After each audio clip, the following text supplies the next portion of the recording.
আজকে শুরু করব উপপাদ্য 12। তবে উপপাদ্য 12 শুরু করার আগে তোমাদের উপপাদ্য 11-র একটা জিনিস বলে দিই। বইয়ে এইখানে অঙ্কন অনুসারে বলে অর্থাৎ এডি লম্ব বেশি দেয়া আছে, এই অর্থাৎ কথাটা তোমরা কেটে দিও, এটা আমার আগের দিনকে বলা হয়নি। এবারে যেটা আছে, আচ্ছা 20.1 কষে দেখির কিছু করার দরকার নেই। এরপর দেখছি বইয়েতে দেখো ত্রিভুজ, চতুর্ভুজ, পঞ্চভুজ, এটা আবার একটা চতুর্ভুজ। এখানে এদের যদি কোণগুলোর পরিমাপ করা হয় তাহলে আমরা কি পাই? এগুলো আমরা ক্লাস 7-এও পড়ে এসেছি যে ত্রিভুজের 3টি অন্তঃকোণের সমষ্টি, ওগুলো তো অন্তঃকোণ, 2 সমকোণ। চতুর্ভুজে 4টি অন্তঃকোণের সমষ্টি 4 সমকোণ। পঞ্চভুজের 5টি অন্তঃকোণের সমষ্টি 6 সমকোণ। কিন্তু এগুলো দিয়েছিল যে মেপে মেপে তোমরা একটা চতুর্ভুজ, ত্রিভুজ, পঞ্চভুজ এগুলো এঁকে নাও, তারপর তার মাপ নাও, মেপে যোগ করে এই সমষ্টিটা পাও। কিন্তু নিশ্চয়ই কোনো সাধারণ নিয়ম থাকা দরকার। যদি আমার বহুভুজের বাহু সংখ্যা অনেক হয় তাহলে কি অত বহুভুজের বাহু সংখ্যা এঁকে তার কোণের মাপ নিয়ে তার সমষ্টি বের করাটা সম্ভব? তাহলে নিশ্চয়ই কোনো না কোনো সূত্র আছে। সূত্রটা এই ছক থেকে বোঝা যাবে। বহুভুজ যদি ত্রিভুজ হয় তাহলে বহুভুজের বাহুর সংখ্যা এখানে 2 দিয়েছে, অ্যাকচুয়ালি হবে 3। অন্তঃগুলোর কোণগুলোর পরিমাপের সমষ্টি 2 সমকোণ। এটা কিভাবে আসছে দেখো, যদি 2 লিখি ব্র্যাকেটে 3 - 2 সমকোণ লিখি তাহলে আসে 2 সমকোণ। চতুর্ভুজের ক্ষেত্রে বাহুর সংখ্যা 4। এই 4 সমকোণটা কিভাবে আসতে পারে না, একটা 2 লিখলাম ব্র্যাকেটে 4 - 2 লিখলাম, সমকোণ লিখলাম, 4 থেকে 2 যায় 2, সেই 2 এই 2 4 সমকোণ। পঞ্চভুজ যদি হয় তাহলে এটা নিশ্চয়ই 5 হবে, হয়ে যাচ্ছে 6 সমকোণ। কি করে হচ্ছে? এটা যদি 2 হয় তাহলে এখানে কত হবে? 5। এখানে 3 ছিল 3 হয়েছে, 4 ছিল 4 হয়েছে, তাহলে এটা 5 হবে।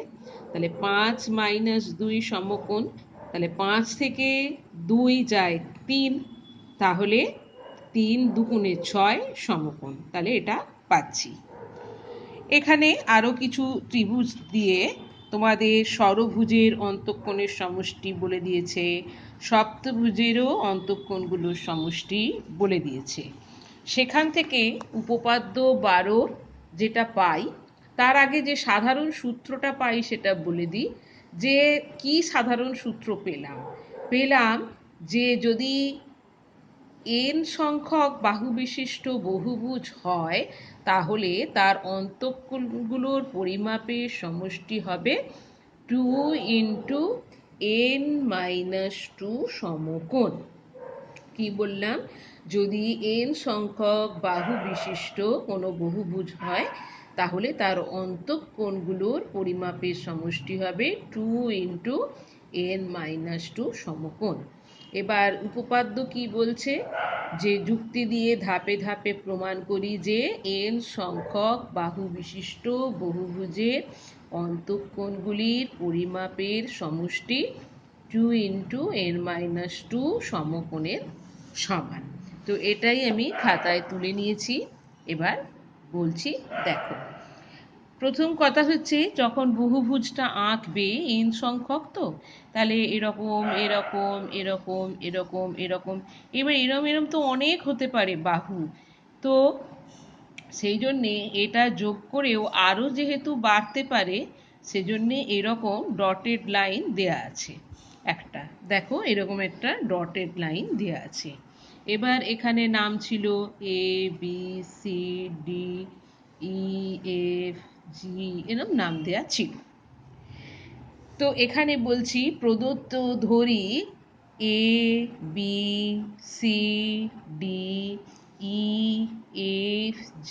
ABCDEFGH, তারপর যেহেতু এখানেও ডটেড লাইন দেয়া, এখানেও জাস্ট 3টে ডট, মানে আরও আছে একটি n সংখ্যক বাহু বিশিষ্ট বহুভুজ।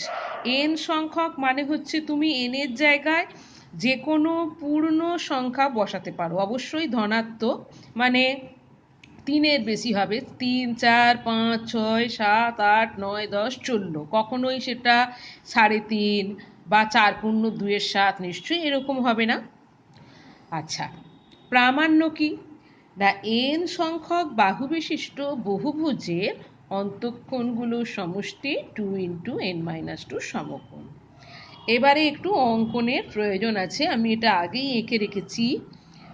কর্ণ আঁকছি, এ সি, এটা এ ডি, এইটা এ E, A F, A G, A H, এখানেও দেখো 3টে আছে ডট দেয়া। কর্ণগুলো আঁকলাম। কেন এরম লেখা হচ্ছে? যদি এখানে আরও বাহু থাকতো তাহলে এখানে আরও কর্ণের সংখ্যা বাড়তো। এই কর্ণগুলো আঁকলাম। এবার প্রমাণ শুরু হচ্ছে। দেখছি এ বিন্দুর সঙ্গে এই যে বহুভুজের অন্য কৌণিক বিন্দুগুলো যুক্ত হওয়ার ফলে একটা ত্রিভুজ উৎপন্ন হয়েছে। কটা ত্রিভুজ উৎপন্ন হয়েছে বলো তো? আমার আঁকা ছবিতে যদি গোনো তাহলে দেখো, যখন আমি এঁকেছিলাম 1, 2, 3, 4, 5, 6, 7, 7টা বাহু ছিল। ত্রিভুজ কটা হয়েছে? 1, 2, 3, 4, আচ্ছা 8টা বাহু ছিল, সরি আমার গোনাটা ভুল হলো, আর একবার গুনি। 1, 2, 3, 4, 5, 6, 7, 8। ত্রিভুজ কটা হয়েছে?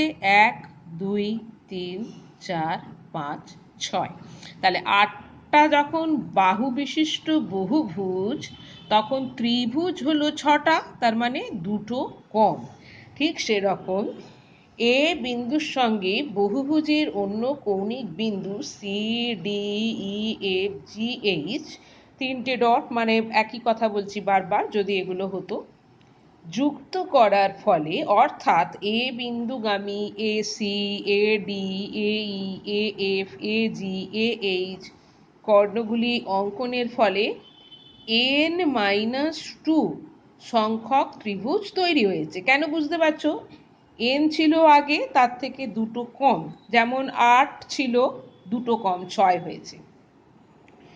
তাহলে A B C D E F G H dot dot dot বহুভুজটির অন্তঃকোণগুলোর সমষ্টি কি হবে?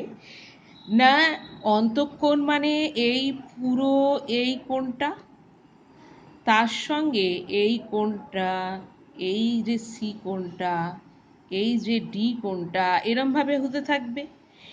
এই রকমভাবে বহুভুজের অন্তঃকোণের পরিমাপের সমষ্টি হওয়াও যা, একটা ত্রিভুজের 3টে কোণের সমষ্টি হওয়াও তাই। সেই জন্যে পরের লাইনে লেখা হচ্ছে যে n-2 সংখ্যক ত্রিভুজের অন্তঃকোণগুলোর সমষ্টি। এবার ত্রিভুজের অন্তঃকোণগুলোর সমষ্টি কত? 2 সমকোণ। তাহলে সমান দিয়ে লেখা হলো n-2 গুণ 2 সমকোণ।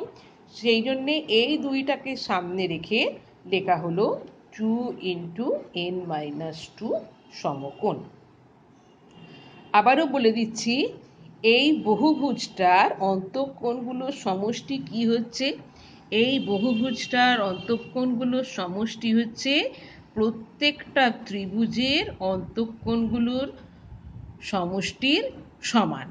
তাহলে একটা ত্রিভুজের অন্তঃকোণের সমষ্টি 2 সমকোণ। তাহলে এখানে ত্রিভুজ আছে n-2টো, তাহলে নিশ্চয়ই n-2 × 2 সমকোণ, তাই হবে 2 × n-2 সমকোণ। এই হলো উপপাদ্য 12। এবার তোমরা বইতেই একটুখানি দেখে নাও, সেটা হচ্ছে 201 পাতায়। এখানে একটা জিনিস বলেছে, এটাও একটা বহুভুজেরই ছবি আছে, যেমন এই পাতায় একটা বহুভুজ ছিল, সেরকমই বহুভুজ এটা। এখানে বলছে n সংখ্যক বাহু বিশিষ্ট বহুভুজের অন্তঃকোণের পরিমাপগুলো তো জানলাম, কিন্তু কুব্জ বহুভুজের বাহুগুলোকে, কুব্জ বহুভুজ আগে পড়িয়ে দিয়েছি, কুব্জ বহুভুজের বাহুগুলোকে একই ক্রমে বাড়ালে যে বহিঃকোণগুলো উৎপন্ন হয় তাদের সমষ্টি কি হবে? একই ক্রমে বাড়ানো মানে কি? এ থেকে যদি শুরু করো, এ বিটা দেখো এদিকে বাড়িয়েছে, তাহলে বিসিটাকেও এই দিকে বাড়িয়েছে, সিডিটাকেও এই দিকে বাড়িয়েছে, ডিটাকেও এদিকে বাড়িয়েছে, মানে ক্রমটা এদিক থেকে এদিকে ঘুরছে ঘড়ির কাঁটার বিপরীত দিকে। আবার 2 নম্বর ছবি দেখো, এ বি থেকে এ এর দিকে গেছে, এ থেকে জি এর দিকে গেছে, জি থেকে এফ এর দিকে গেছে, তাহলে এটা ঘড়ির কাঁটার দিকে ঘুরেছে, তাহলে ক্রম একই রইল। এবারে আমরা কি পাই সেটা হচ্ছে, এখানে যে কোনো একটা কোণ লক্ষ্য করো তো, এই কোণটা আর এই কোণটার, এইটা আর এইটা টোটাল 180 ডিগ্রি না? এর মধ্যে একটা হচ্ছে অন্তঃকোণ আর এইটা হচ্ছে বহিঃকোণ, তাহলে সেখান থেকে বলা যায় যে একটা অন্তঃকোণ আর একটা বহিঃকোণ এদের সমষ্টি হচ্ছে 2 সমকোণ। তাহলে একটা যদি বহিঃকোণ আর অন্তঃকোণের সমষ্টি 2 সমকোণ হয়, তাহলে এরকম এখানে এনটা যেমন অন্তঃকোণ আছে তেমন এনটা তো বহিঃকোণও আছে, তাহলে এন সংখ্যক বহিঃকোণ ও এন সংখ্যক অন্তঃকোণের সমষ্টি কি হবে? একে এন দিয়ে গুণ হবে, তাহলে 2 × n সমকোণ। আবার একটু আগে কি পড়ে এলাম যে n সংখ্যক অন্তঃকোণের পরিমাপের সমষ্টি 2 × n-2 সমকোণ। তাহলে শুধু n সংখ্যক বহিঃকোণের পরিমাপের সমষ্টি কত? 2 × n সমকোণ থেকে 2 × n-2 সমকোণটা বিয়োগ। এবারে এই সমকোণ যদি কমন নিয়ে বাইরে রাখো, তাহলে এই 2n কে এখানে লেখা হলো -2n, আর এই -2 আর এই -2 এ হলো +4, তাহলে এই 2n কেটে যায়, তাহলে কি রইল না 4 সমকোণ সমান 360 ডিগ্রি। এখান থেকে আমরা কি সিদ্ধান্তে আসতে পারি যে n সংখ্যক বাহু বিশিষ্ট বহুভুজের বাহুগুলি একই দিকে বা একই ক্রমে বর্ধিত করলে যে বহিঃকোণগুলো উৎপন্ন হয় তার সমষ্টি 4 সমকোণ বা 360 ডিগ্রি। এটা আমাদের অঙ্ক করতে কাজে লাগবে।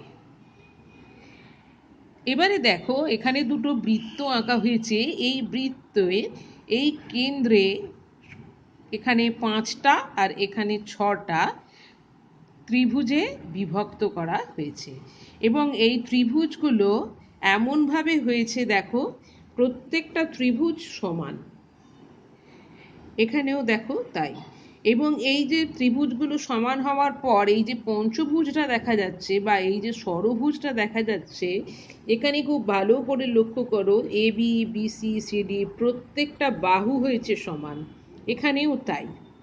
তো এইগুলোকে আমরা বলি সুষম বহুভুজ।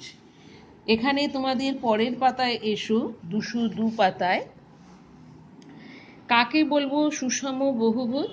যে বহুভুজের প্রত্যেকটি বাহুর দৈর্ঘ্য সমান এবং প্রত্যেকটি কোণের পরিমাপ সমান, সেই ধরনের বহুভুজকে সুষম বহুভুজ বলে। এখানেও দেয়া আছে।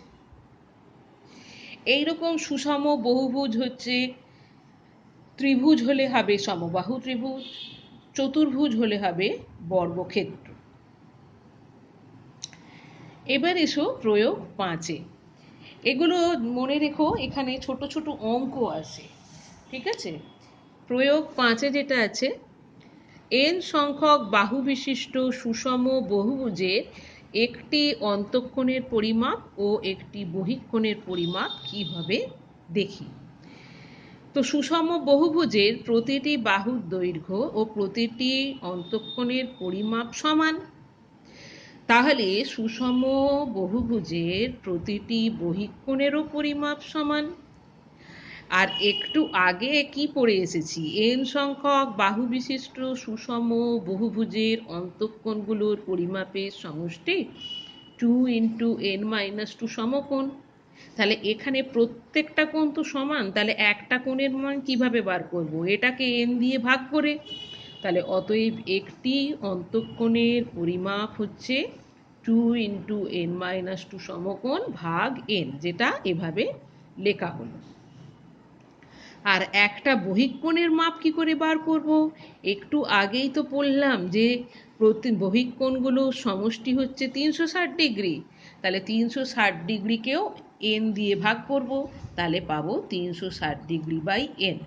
n সংখ্যক বাহু বিশিষ্ট সুষম বহুভুজের প্রতিটি বহিঃকোণের পরিমাপ 360 ডিগ্রি ভাগ n, সেটাকে এভাবে লেখা হয়েছে। তোমরা কিন্তু এখানে প্রয়োগ 6, প্রয়োগ 7, তারপরে প্রয়োগ 8, প্রয়োগ 9, প্রয়োগ 10, এগুলো সবই অঙ্ক আছে, করবে, নিজে করে এটাও করবে। আমি কোষে দেখি 20.2-এর প্রথমে কতকগুলো অঙ্ক তোমাদের দাগ দিয়ে দিচ্ছি, আর কতকগুলো অঙ্ক আজকে করিয়ে দেবো। দাগ দিয়ে নাও। 1, 2, 3, 4, 5, 6, 7, 8, 9, 10, 11, 12, 13 এই অঙ্কগুলো করবে। 14, 15, 16 প্রমাণ আছে, প্রমাণগুলো করার কোনো দরকার পড়ে না। 1 দাগের অঙ্কে এসো। বলেছে নিচের বহুভুজগুলির অন্তঃকোণগুলির সমষ্টি লিখি। এবার অনেকগুলো দিয়ে দিয়েছে, তো আমি পঞ্চভুজটার ওখানে তো দেখিয়ে গিয়েছিলাম যে 4 সমকোণ, 4 সমকোণ নয়, 6 সমকোণ, তো সেটা এবার দেখাচ্ছি কি করে হয়। তো এখানে কিভাবে লিখছি দেখো। 1 দাগের 1 অঙ্ক পঞ্চভুজ, তাহলে n = 5। ফর্মুলাটা লিখে নিচ্ছি। n সংখ্যক বাহু বিশিষ্ট বহুভুজের অন্তঃকোণগুলির পরিমাপের সমষ্টি 2 ইন্টু n মাইনাস 2 সমকোণ। অতএব পঞ্চভুজের অন্তঃকোণগুলির পরিমাপের সমষ্টি 2, এবার n এর জায়গায় 5 লিখলাম, মাইনাস 2 ইন্টু 90 ডিগ্রি সমান 2 3 6, 6 9 54, তার মানে 540 ডিগ্রি। আর যদি এটা সমকোণ লেখো তাহলে হতো 2 3 6 সমকোণ। হয়ে গেল। 1 দাগের 6 অঙ্কটা করিয়ে দিয়েছি। বহুভুজ যার বাহু সংখ্যা 12। তো 1 দাগের 6-এও প্রথমে লিখেছি বহুভুজ যার বাহু সংখ্যা 12, অর্থাৎ n = 12। n সংখ্যক বাহু বিশিষ্ট বহুভুজের অন্তঃকোণগুলির পরিমাপের সমষ্টি 2 ইন্টু n মাইনাস 2 সমকোণ। তাহলে যে বহুভুজের বাহু সংখ্যা 12 তার অন্তঃকোণগুলির পরিমাপের সমষ্টি 2, n এর জায়গায় 12 বসালাম, মাইনাস 2 ইন্টু 90 ডিগ্রি সমান 2, এটা হয়ে গেল 10 ইন্টু 90 ডিগ্রি, তাহলে 2 9 18, আর পিঠে দুটো শূন্য বসে গেল, হলো কত? 1800 ডিগ্রি। এবারে 2 দাগের একটা অঙ্ক দেখো। একটি চতুর্ভুজে 3টি কোণের পরিমাপ যথাক্রমে 100, আচ্ছা আমি বোধহয় কোনটা করেছি, হ্যাঁ ওটাই করেছি, 104.5 ডিগ্রি, 65 ডিগ্রি, 72.5 ডিগ্রি চতুর্থ কোণটির পরিমাপ লিখি। তার আগে লিখেছি একটি চতুর্ভুজে 3টি কোণের পরিমাপ যথাক্রমে, যেটা বলে দিয়েছিল 104.5 ডিগ্রি, 65 ডিগ্রি ও 72.5 ডিগ্রি। তাহলে এই 3টি কোণের সমষ্টি কত? এদেরকে যোগ আকারে লিখে নিয়েছি, লিখে যোগ করে পেলাম 242 ডিগ্রি। আবার চতুর্ভুজে 4টি কোণের সমষ্টি কত আমি বের করে দেখিয়েছি, তাই তো আমরা জানি এটা 360 ডিগ্রি বা 4 সমকোণ। তাহলে চতুর্থ কোণের পরিমাপ কত? নিশ্চয়ই 360 থেকে 242 বিয়োগ যাবে, 118 ডিগ্রি। আজকে এই পর্যন্ত থাকুক, বাকি অঙ্ক পরের দিন করাবো।